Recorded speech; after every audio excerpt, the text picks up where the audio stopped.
I stood frozen on my porch staring at 3 black trash bags stuffed with my entire life close books memories spilling out like garbage. A sold sign was stabbed into the lawn of my childhood home in Sacramento, the house I'd grown up in. The windows were bare, the front door locked, and not a single trace of my family remained. My hands shook as I whispered, "This can't be real." If you haven't subscribed to the channel yet, please hit that subscribe button and ring the bell to stay updated with all our latest stories. Your support means the world. If you find this video valuable, then give it a like. I'd love to know where you're watching from. Drop your city in the comments below. Now let's dive into the story. 6 hours earlier, I was driving from a university in Oregon, my beat-up hatchback humming along the highway. I'm Scarlett, 20, a pre-med student with a fair LGP, the kind of kid who skipped parties to study and sent half my scholarship money home to help my parents with bills. Summer break was supposed to be my reward, a week of mom's cooking, dad's bad jokes, and teasing my little brother Wyatt about his latest video game obsession. I've been dreaming of sleeping in my old bed under the glow-in-the-dark stars I'd stuck on my ceiling when I was 12. Instead, I pulled into my neighborhood at dusk, the familiar street eerily quiet, and saw that sign sold. My stomach dropped. I parked my heart racing and ran the porch. The house was empty, no curtains, no furniture, just shadows through the windows. The trash bags sat there like unwanted guests.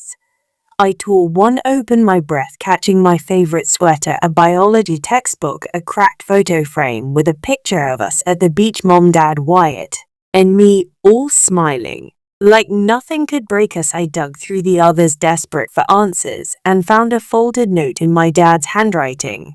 "You're an adult now, don't come looking for us." My knees buckled. I sank on the porch steps, the wood creaking under me, and clutched the note so hard it crumbled. I grabbed my phone and called my dad, Lucas.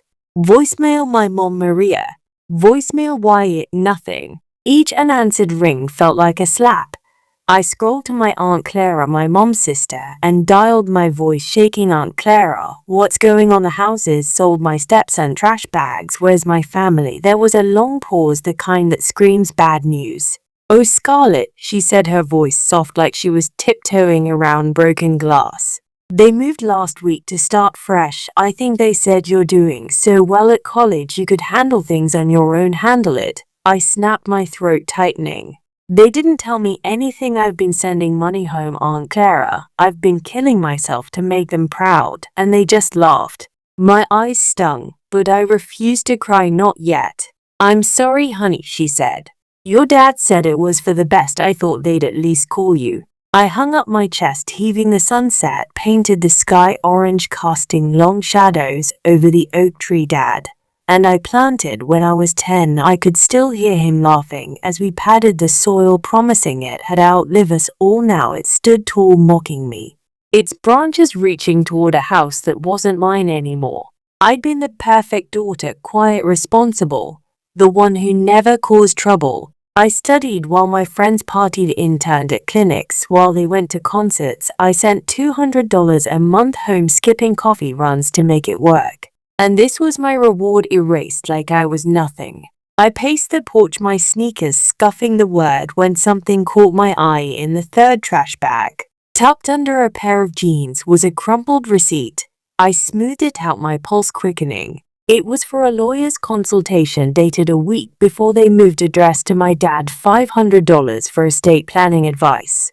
Estate planning? We weren't rich, my parents worked hard, dad at a warehouse, mom cleaning houses. What a state! My mind raced. Had they been planning this for months? Was there something they weren't telling me? "Scarlett," a voice called. I turned to see Mrs. Thompson, a neighbor across the street, standing on her lawn, her gray hair tied back. She looked worried, her hands fidgeting. "You okay, sweetheart? I saw you out here." I swallowed hard, holding up the note. "They're gone. Mrs. Thompson sold the house, left my stuff, didn't even tell me." Her face fell. "Oh, honey, I had no idea. I thought you knew. They moved so fast. Last week a moving truck came, and they were gone by morning." She hesitated, then added, "I saw your dad arguing with some man in a suit a few days before. Looked heated." I didn't want to pry, but it didn't seem right. A man in a suit, the receipt. My suspicion grew, a knot tightening in my gut. Did you hear what they were saying? I asked, my voice slow. She shook her head. Not much, just raised voices, something about debts and clean break. I figured they were in trouble. She sighed, stepping closer. Listen, you can't stay out here all night. Come to my place. I've got a guest room just for tonight till you figure things out. I wanted to say no, to scream that I didn't need pity, but the truth was I had nowhere to go. The dorms were closed for break, and my bank account had $73.42. I nodded, my throat too tight to speak, and followed her across the street, the trash bag slung over my shoulder like a refugee's bundle. In her guest room, I spread my salvaged life on a creaky twin bed. My journal, where I'd scribbled dreams of becoming a doctor, a stethoscope charm Mom gave me when I got into college, now tarnished. The photo frame, the glass cracked over our fake smiles. I opened my journal, skimming entries about late-night study sessions, my parents' pride. When I won my scholarship, lies, all of it. My fingers brushed the receipt again, and I tucked it into my pocket. Whatever they were hiding, I'd find out.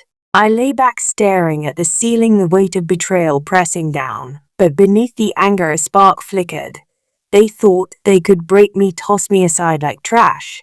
They were wrong. I'd rebuild stronger, and I'd uncover every secret they tried to bury. As the clock ticked past midnight, I made a promise to myself. This wasn't the end, it was the beginning. The guest room at Mrs. Thompson's smelled like lavender and mothballs, a far cry from the familiar scent of my mom's cooking that used to fill our house. I sat cross-legged on the creaky twin bed, my salvaged belongings spread out like a crime scene, my clothes, my textbooks, a cracked photo frame of my family at Lake Tahoe, smiling line. My fingers traced the edge of my high school journal, its pages filled with dreams of becoming a doctor. I'd been the good daughter, the one who never caused trouble, and yet here I was, discarded like yesterday's trash. My parents, Lucas and Maria, and my brother Wyatt, had vanished without a word, leaving me with nothing but a cruel note and a lawyer's receipt that didn't make sense. I wasn't just hurt, I was furious. But I wasn't going to let them ruin me. That night I made a call that changed everything. Dear Erlina Harper, my biology professor, picked up on the second ring. Her voice was warm, like she'd been expecting me. Scarlett, you okay? I wasn't, and the words tumbled out. My empty house, the trash bags, the sold sign, and the note. There was a long pause. Then, pack your things, you're staying with me until the dorms reopen, kinda. I hesitated, pride stinging. But what choice did I have? By morning I was driving to Portland, my car stuffed with those damn bags, my heart a tangled mess of anger and grief. Elaine, his apartment was a cozy clutter of books, plants, and a fat tabby cat named Darwin who eyed me like I was an intruder over coffee at her tiny kitchen table. She listened as I poured out the betrayal. Her gray eyes softened, but her tone was from, "You're stronger than the Scarlet. Don't let their choices define you. Channel this into your future." Her words hit hard. I'd spent years proving myself to my parents, straight as internships, sending money home for what to be erased. No, I was done living for them. Alina got me a summer internship at St. Mary's Hospital, researching healthcare disparities. My supervisor, Dr. Nathan Carter, was a lanky guy with a quick smile and a knack for explaining complex data like it was a bedtime story. My job was to interview patients facing medical debt, and their stories gutted me. Families choosing between rent and chemo, single moms rationing insulin. Their struggles felt like echoes of my own displacement, like the universe was nudging me to do something bigger. Nathan noticed how I connected with patients, how I'd sit with them, really listen when others rushed through. "Got a gift, Scarlett," he said one day, handing me a stack of case files. "Don't waste it." For the first time since finding my house empty, I felt a spark of purpose. I threw myself into the work, spending long hours at the hospital, my laptop glowing in the dim research office. But my family's shadow lingered. I blocked their numbers, Lucas, Maria, Wyatt, even aunts and uncles who might try to guilt me back. If anyone asked about my family, I'd shrug and say we're not in touch. No drama, no Asobi story. I was rebuilding brick by brick, and I didn't need their pity. Still, late at night I'd stay Eric my phone wondering why they'd done it. That lawyer's receipt crumpled in my glove box kept nagging at me. Why had Dad been meeting with a lawyer? What were they hiding? One evening I flipped through my old journal looking for some kind of anger. Tucked between the pages was a letter from my grandmother Penelope, who had died when I was 12. Her handwriting was shaky, but from Scarlett, my darling, ill, always secure your future, trust in that. I frowned rereading it. Penelope had been a quiet woman living simply in a small house in Modesto. What could she have meant? Had my parents known about some promise she'd made? The thought twisted in my gut, but I had no answers.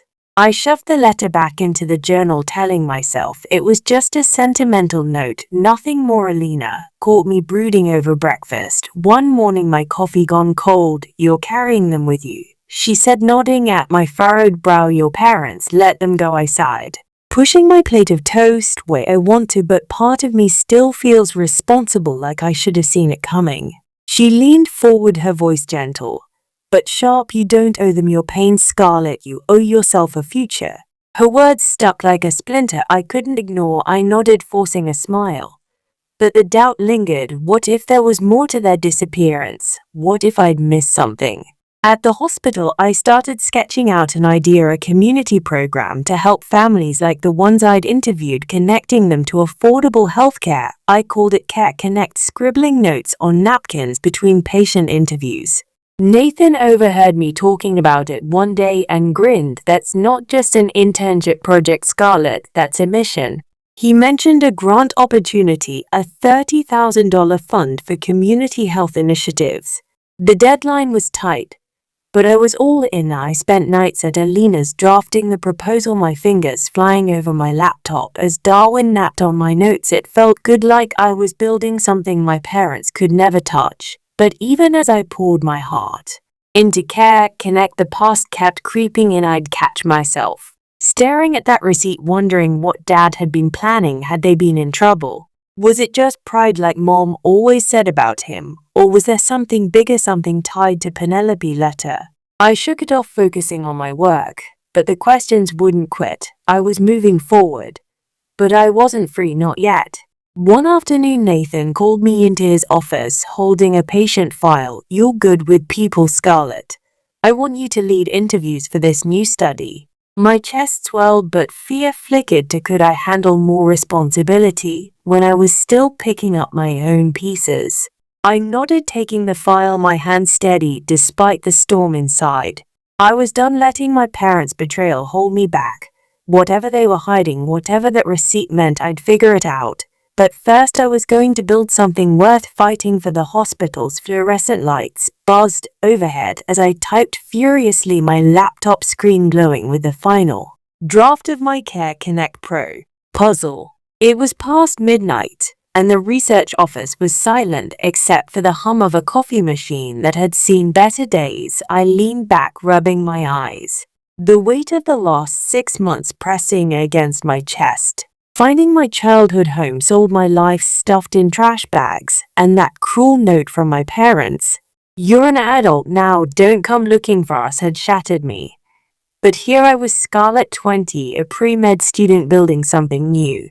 Care Connect wasn't just a project, it was my way of turning pain into purpose, helping families who'd been kicked around by life just like me. I hit save, my heart racing with hope, but a nagging doubt lingered. That lawyer's receipt and my grandmother Penelope cryptic letter still haunted me. Dr. Nathan Carter, my supervisor, had been my biggest cheerleader. "This is groundbreaking, Scarlett," he'd said, flipping through my proposal. The $30,000 grant could turn Care Connect into reality, connecting low-income families to healthcare they could actually afford. I'd put everything into it, late nights at Dr. Alina Harper's apartment, scribbling ideas while her cat Darwin swatted at my pen. Alina, my professor and makeshift family, kept me grounded. "You're not just surviving," she told me over breakfast, "you're thriving." I wanted to believe her. But the betrayal still stung. My parents, Lucas and Maria, and my brother Wyatt, had me from their lives. I blocked their numbers, shut out aunts and uncles, and told anyone who asks families not part of my story anymore. Yeah, it was easier that way, cleaner, but the truth I was still untangling the mess. They'd left then. 6 months after they vanished, the call started. My phone buzzed one evening. While I was sorting patient files, a voicemail from Maria. Scarlett, we're worried. Please call us. Her voice was soft, pleading. But there was no apology, no explanation. I froze, my thumb hovering over delete. Another message came days later, this time from Lucas. This silent treatment's gone far enough. Are your parents? His tone was gruff, entitled, like I owed them forgiveness. Wyatt's call was the hardest, his voice shaky. Sis, just talk to us. I saved every message, a digital pile of unanswered questions, but I didn't call back. My anger was a shield, and I wasn't ready to lower it. Why now? What did they want? That receipt tucked in my desk drawer whispered secrets. Had they planned this all along? I pushed it aside, focusing on Care Connect. The grant came through, $30,000 to launch my program. Nathan helped me set up a cramped office in the hospital's basement with mismatched chairs and a whiteboard I'd salvaged from a storage closet. We started small, helping a dozen families. In the first month, single dads navigating Medicaid, elderly couples drowning in medical bills. Each case felt personal, like I was fighting for the version of myself who'd stood on that empty porch. A local news station got wind of it, running a story titled "Pre-Med Student Becomes Healthcare Hero." The reporter called me a rising star, and suddenly my inbox was flooded with messages from families needing help. It was overwhelming but electric. I was making a difference, proving my parents wrong with every step, but success came with cracks. One afternoon, I overheard Riley, a Care Connect volunteer, whispering to another intern in the break room. Scarlett's whole SOB story, bet she's milking it for attention. My stomach twisted. Riley was a nursing student, sharp but competitive, always eyeing my role with Nathan. I brushed it off. But days later, my office phone rang. Our website didn't list my direct line. I hung up, my hands shaking, and stormed to Riley's desk. She was scrolling on her phone, smirking until she saw my face. Did you give my parents this number? I asked, voice low. Riley's eyes widened, but she didn't deny it. I thought you'd want to talk to them, she mumbled, shrugging. Family's important, right? I wanted to scream instead. I said, stay out of my life. She apologized later, claiming she meant well, but the damage was done. I'd trusted her, let her into my world, and she betrayed me. Nathan caught me pacing the office afterward, my jaw tight. Riley's jealous, he said, leaning against the door frame. Success draws vipers, Scarlett. Don't let her dim your light. I nodded, but the sting lingered. If I couldn't trust my team, who could I trust that night? I sat with Lane up, picking at a slice of her homemade pizza. I thought I was building something safe, I admitted, my voice cracking. But even here people screw me over. She sat down, her glass, her gaze steady. You're not just building a program, Scarlett. You're building yourself. That's why it hurts. I swallowed hard, her words sinking in. She was right. Care Connect was my heart, but it was exposing me to the news story, had put my name out there, made me vulnerable. Had Riley leaked my number to prove a point? Or was it just carelessness? Either way, it shook me. Then came a conversation that flipped everything. Was interviewing a patient, Mrs. Rivera, a kind-eyed woman in her 70s battling diabetes. As I handed her a Care Connect pamphlet, she squinted at my name tag. Scarlett, related to Penelope. My breath caught. My grandmother, I said slowly. How you know her? Mrs. Rivera said. Mild, she was my neighbor in Modesto, owned land out there after she passed. Developers bought it up, big money. My pulse quickened. Penelope, his letter had promised to secure my future. Was this what she meant? How much money? I asked, trying to sound casual. Mrs. Rivera shrugged. Enough to change a life. You should check with her estate. She scribbled a law firm's name on a napkin, and I tucked it into my pocket, my mind racing. Back at Alina's, I stared at the napkin, then at Penelope, his letter. My parents had never mentioned an estate. Had they known was this tied to that lawyer's receipt? The questions caught at me, but I had no proof, only suspicion. I threw myself back into Care Connect, scheduling volunteer shifts, meeting families, anything to drown out the noise. But the seed was planted. Something bigger was at play, and I was going to find out what. For now, though, I had a program to run and a team I couldn't fool. We trust. My hands gripped the podium, the community center's fluorescent lights glaring down as I spoke to a packed room. Care Connect isn't just about healthcare, I said, my voice steady despite the nerves. It's about giving people a fighting chance. The audience, local leaders, reporters, families we'd helped nodded, some jotting notes. I was Scarlett, 21, now a pre-med student who turned betrayal into purpose 9 months ago. I'd found my childhood home, sold my life and trash bags, and a note from my parents Lucas and Maria telling me I was on my own. I'd built Care Connect from that wreckage, helping dozens of families. But the past capped clause. Going back, a lawyer's receipt, my grandmother Penelope cryptic letter, and Mrs. Rivera mention of a land sale had me questioning everything. Now, as I pitched Care Connect's expansion, I felt exposed, like the news coverage had painted a target on my back. Halfway through my presentation, the double doors at the back of the room burst open. Maria stood there, her face flushed, Lucas looming behind her, and Wyatt shifting awkwardly at their sides. Scarlett Murray, as voice cracked, slicing through the murmurs. "We're your family. You can't keep shutting us out." My heart slammed against my ribs. The audience turned, whispers rippling.